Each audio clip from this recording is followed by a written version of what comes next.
ना इस वीडियो में मैं एक बहुत इंपॉर्टेंट बात को एड्रेस करना चाहती हूँ जो कि है कि ये जो मैपिंग होता है इसमें इतने सारे फैक्ट्स हैं, फिगर्स हैं, बिना ओवरवेल्म हुए how do you study mapping?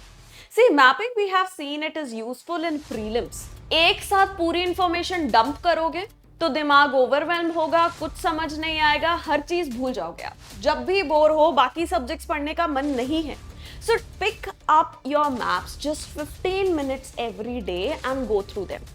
Hello students and welcome to Sathi IAS. I hope all of you are doing well. And mapping के regarding आपके कुछ जो fears हैं वो already address हो चुके होंगे हमारे जो previous mapping related videos थे उससे।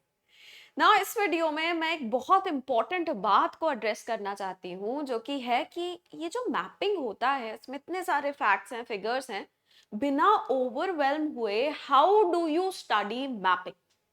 सी mapping we have seen it is useful in prelims. Prelims में हमने देखा है कैसे 4 से 5 क्वेश्चन मैपिंग से आते ही हैं, and it includes both the questions related to geography as well as international relations.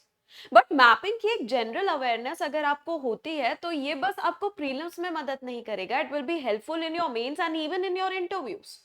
In mains, when you have to give examples of various different phenomena, various events that are taking place across the world, this mapping knowledge will make you confident to write examples which are very different from the examples, the ghise pitte examples being used by the general public. So that helps you stand out, right? So mapping की knowledge बस directly आपको prelims में मदद तो करेगी, but indirectly आपको mains में भी मदद करेगी. Also, if you are aware of what is happening across the world and you are aware of the spatial recognition of those locations, then उस केस में interview में भी आप better opinion related questions answer कर पाओगे. ठीक? So हम समझते हैं कि बिना overwhelm हुए कैसे आप अपनी मैपिंग की प्रिपरेशन कर सकते हैं। देखिए, ओवरवेलमिंग क्यों होती है मैपिंग? क्योंकि इसमें बहुत सारे फैक्ट्स हैं, राइट? आप जब डॉक्टर के पास जाते हो किसी डिजीज के लिए, आपको इंजेक्शन वगैरह लगता है तो क्या होता है, आपकी बॉडी में एक वीक वायरस डाला जाता है ताकि आपके जो इम्यून सिस्टम है वो उस वायरस को समझ के धीरे धीरे उसके अगेंस्ट एंटीबॉडीज बना ले, राइट? सो वो वीक वायरस आप में डाला जाता है, स्ट्रॉन्ग वायरस डालेगा तो आपके जो पूरा इम्यून सिस्टम है ओवरवेलम हो जाएगा, करेक्ट? यही होता है मैपिंग में। एक साथ पूरी इंफॉर्मेशन डंप करोगे तो दिमाग ओवरवेलम होगा, कुछ समझ नहीं आएगा, हर चीज भूल जाओगे आप। इतना डर लगेगा स्टार्ट करने में कि यार इतना सारा पढ़ना है, इतना डर लगेगा जब बस एंड के 5 दिनों में मैपिंग छोड़ दोगे कि फिर आप सोचोगे कि यार अब देखो कुछ फायदा है नहीं करने का। तो इस वजह से जैसे बॉडी को वैक्सीनेट करते हैं ना, वैसे ही मैपिंग रिगार्डिंग जो इंफॉर्मेशन है उसको अपने दिमाग में से धीरे धीरे डालना है, right? So a suggestion, just take 15 minutes every day. आप जब भी बोर हो, बाकी सब्जेक्ट्स पढ़ने का मन नहीं है, सो बस 15 मिनट निकालो मैपिंग के लिए ना। यहाँ पे क्या करना है, मैप्स क्या होते हैं, पिक्चर्स होते हैं, उस पर थोड़े वर्ड्स लिखे रहते हैं, that is all the maps are, correct? Just like your comic books, your manga, right? कि बस एक बुक है, उसमें कुछ पिक्चर्स बनी हुई हैं और थोड़े से सेंटेंसेस लिखे हुए हैं, वही तो है मैप भी। So pick up your maps just 15 minutes every day and go through them. Now you don't have to go through them very randomly, एक सीक्वेंशियल मैनर में हमको मैप्स को देखना है। अगर आप ग्लोबल लेवल की स्टडी कर रहे हो, ग्लोबल मैप्स देख रहे हो, तो उनको डिवाइड करो कॉन्टिनेंट वाइज।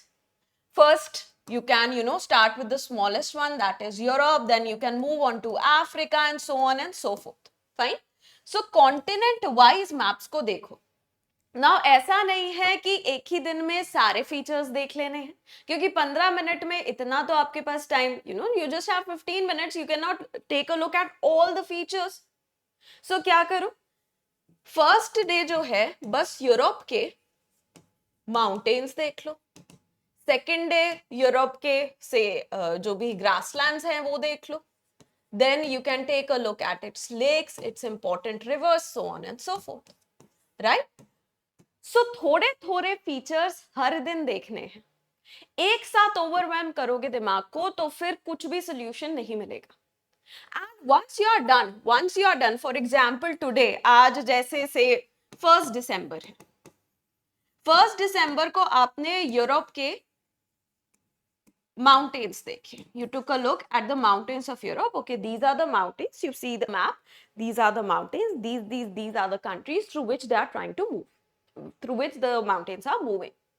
नाउ इन ये जो कंट्रीज हैं इससे रिलेटेड कुछ भी रैंडम निमोनिक बना लो जो आपके दिमाग में स्टिक हो जाए, ठीक।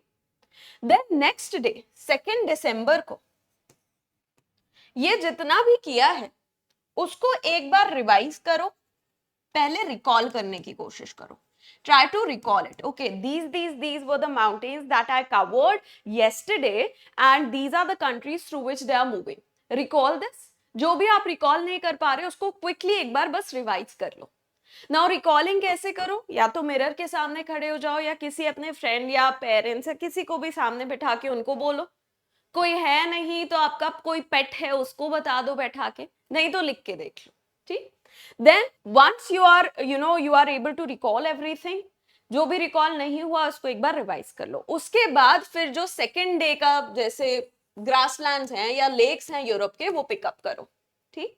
अभी से लेके जो आपका प्रीलिम्स है काफी टाइम है, अभी से भी आप ये शुरुआत करोगे इस प्रैक्टिस का, then you will be able to complete all the locations after a while up until your prelims.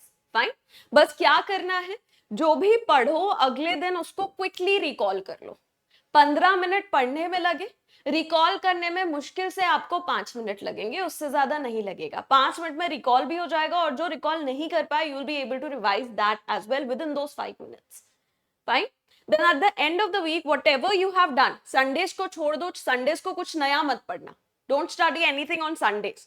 So whatever you have studied in this week, in the past 6 days, वो एक बार रिकॉल करना और उसको एक बार revise कर लेना। That is all you need to do for mapping. देखो यहाँ पे प्रीलिम्स में आपके पास क्वेश्चन आ रहे हैं मैपिंग रिलेटेड, राइट, वहां पे ऑलरेडी सारी information is in front of you, you just have to say which is correct which is incorrect. You do not have to write it afresh. आपको बिल्कुल 100% recalling नहीं करनी है, आपको एक फेंट रिकॉलिंग भी हो जाए that is good enough for mapping, right.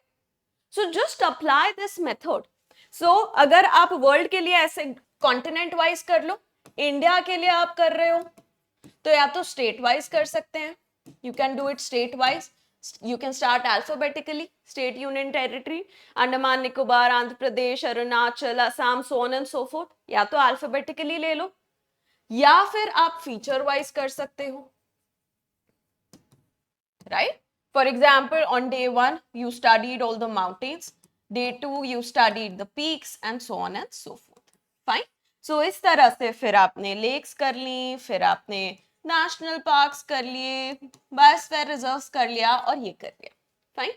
So, this is what you can do. Now, ये हो गया स्टैटिक पार्ट का। अब एक पार्ट होता है क्या, current affairs based as well. So current affairs वाले पार्ट के लिए क्या करना है, देखो हमेशा कोई भी करंट अफेयर्स में कोई जगह किसी रीजन से ही आएगी, right. That region it might be related to say declaration of a new national park और say some kind of a conflict that is taking place.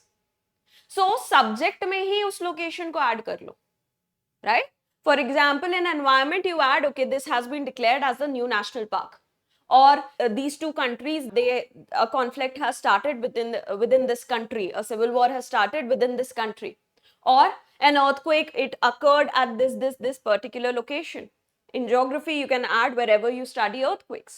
So इन चीजों को जो current affairs related चीजें उनको वहीं पे ऐड कर लो, जो आपके नोट्स हैं वहीं पे। तो जब भी आप नोट्स रिवाइज करोगे आप एसोसिएट करोगे, okay this location was in news because of this conflict और this location was in news because of an earthquake. मैंने अर्थक्वेक पढ़ा था तो हाँ ये वर्ड मैंने सुना था, इस लोकेशन का नाम मैंने सुना था। तो अगेन एसोसिएशंस जब क्रिएट होंगे ना ऐसे, तो creating that associations is very very helpful in remembering these factual type of information, right. So for the static part, this is the method you can follow, and for the current affairs part, just create associations. जिस भी subject से related वो information है वहां पे add कर लो, कोई नई इंडस वैली सिविलाइजेशन की साइट मिली, उसको हिस्ट्री में ऐड कर लो जहां पे इंडस वैली सिविलाइजेशन पढ़ रहे हो आप, right? So just keep on adding that information wherever you have, studied that particular thing for which this place is in news. थोड़ी मेहनत एक्स्ट्रा लगेगी, देखो आपको हाँ अपने नोट्स रखने पड़ेंगे, उनको जब आप करंट अफेयर्स की लोकेशंस देख रहे हो नोट्स को अपडेट करना पड़ेगा, बट वही बात है जिसने थोड़ी सी एक्स्ट्रा मेहनत कर ली, अगर आपके प्रीलिम्स में 2-3 नंबर भी ज्यादा इससे बढ़ गए तो वो बहुत बड़ा डिफरेंस क्रिएट कर देता है कि आप कट ऑफ क्लियर कर रहे हो या नहीं कर रहे हो. लो हैंगिंग फ्रूट है, I always say that mapping is a very low hanging fruit. बहुत मेहनत नहीं करनी, दिन के 15 मिनट निकालो और जो करंट अफेयर्स पढ़ रहे हो उसको ऐड करते जाओ नोट्स में, उसमें भी बहुत टाइम तो नहीं लगेगा. एक जगह पूरी लोकेशंस को या तो लिख लो और फिर सब्जेक्ट की बाद में कॉपीज उठा उठा के उनको ऐड करते जाओ, right? So do that. This will be extremely helpful and this has helped me in the past. This is how you retain information. You cannot expect your brain to suddenly absorb all these facts, these heavy facts, just 2 days before the exam. ये जो ground work है ये अभी से शुरू आपको करना पड़ेगा, नहीं तो बाद में फिर ये नहीं हो पाएगा, ठीक है? It's not late at all if you are giving the exam in 2026 or if you are an aspirant after 2026, 27, 28 जो भी ईयर है, अभी से शुरू कर दोगे तो ये बहुत हेल्पफुल रहेगी. ठीक, आप अगर हमारे मेज प्रोग्राम को ज्वाइन करते हैं तो मैपिंग हम इसी तरीके से कराएंगे. अदरवाइज यूट्यूब पे हमारी जो वर्ल्ड मैपिंग सीरीज है सारथी आईएएस के चैनल पे वर्ल्ड मैपिंग सीरीज अवेलेबल है. मेरा जो यूट्यूब चैनल है पल्लवी सक्सेना ज्योग्राफी, वहां पे स्टेट मैपिंग मैंने शुरू कर दी है, तो आप वहां से भी पिकअप कर सकते हैं information. Otherwise of course we will be providing information in detail in depth during our mains classes during our prelims navigator course. Okay, so that's it from my end. If you have any doubts, please let us know in the comments. We'll try and provide you with a solution. So thank you so much everyone and have a very good day ahead.